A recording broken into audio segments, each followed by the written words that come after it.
Mhm. And the type of journalism or news or artist will widen the gap between the people? Well, I think it would divide the gap or make the gap wider for a short period of time, but I think over time that, wounds heal and people get back to trying to work towards, common goals and common ends. So, I don't think it's going to have, I would hope it doesn't have a lasting effect on relationships, but believe that it won't be forgotten, but it won't be as painful. Okay. One of the things that people hesitate for interfaith dialogue or communicate with the people from different cultures is lack of information, or we can say lack of education. And I believe you visited schools inspired by Mr. Gülen in Turkey. Do you think that will they also serve for better world peace in the future, for mitigating people from different backgrounds? Are you referring to the institutions, the educational institutions that we visited, yes. the private schools? Mm. Well, I'm not sure really. It seemed to me that the curriculum with the schools that we visited in Turkey were really focused on scientific academia, and maybe to that end, working with other scientists worldwide might help encourage world peace. But I think by nature, being scientific, that's not the goal of science. Is although some might argue that it is, but I'm not sure.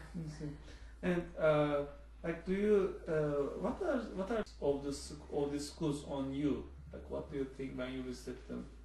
Well, they're very nice schools. It seems as though the children are doing quite well in those schools with all the awards that they've been winning, the academic awards. So, and it seems like they've got a lot of the faculty that we met seemed to be very sincere and about their positions and about their obligations as an instructor, a teacher, mentor, whatever, to their children. So, it seems like they should be very successful institutions.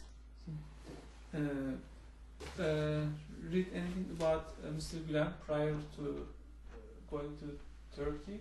No. Okay. Afterwards, what are your ideas or what are your thoughts about him? Well, my intent was to learn more about Mr. Gulen when we returned to the United States, and unfortunately, I've not followed through with that personal goal, so I'm afraid that I can't answer that question.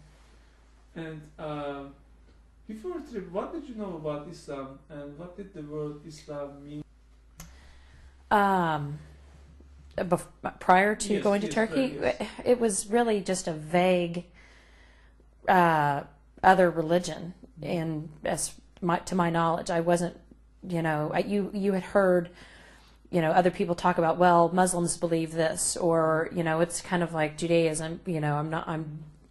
That's not my religion either, and until I knew the religion a little bit better, there was kind of just vague ideas of what it might represent or some of the beliefs in it, but it never really had any strong feelings or ideas or knowledge about Islam before Turkey. So, how did the trip affect your information or knowledge about Islam? Well, for one, or the word Muslim to you? I was really surprised, and I'm really ashamed to kind of admit this in front of other people here, but I was surprised at how much in common Christianity, Islam, and Judaism have in common. It was kind of a big, and it kind of made me wonder then what's all the big deal about if we're all believing in the same people, and granted, there's different twists on events historically, but it's essentially the same, and I think that was very fascinating to me. And what were your feelings when you first hear the call to prayer in Turkey?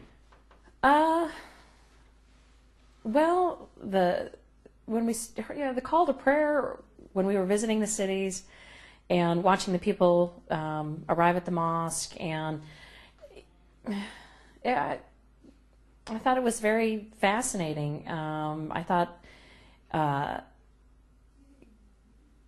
it must make the people in the community feel have a little bit of a connection or more of a tie to the community when they, it's almost like maybe their mother calling them to supper or something, and it gives you that sense of family. And how did your view about Prophet Muhammad after the trip? Do you have any impact? Well, that's probably a more difficult question to answer, and I'm not sure if I can answer that. And if you want to give a message to the sponsors, what would you like to tell them? Well, I would like to tell them that we had probably one of the best times of my life visiting Turkey and visiting their cities and towns and their institutions, and meeting with the families and having meals with them and sharing those times with people that we'd never even met before, and the generosity and the warmth, and they've just opened their doors to us, and that was really amazing. I mean, that was a wonderful experience, one that I've not had the opportunity to have before, and I'm not sure whether I'll have that opportunity again, but I want to thank them, and if they're ever in Oklahoma, please, let us reciprocate the generosity. Thank you. And do you have any memories that you want to share with us that is very significant to you related to your trip? It was all so memorable, so it's hard to isolate any given moment as particularly memorable, because it was all very memorable. So. Mm-hmm. And is that you want to share with us beyond these questions? I don't think so. Okay. Thank you very much. Thank you. Thanks a lot.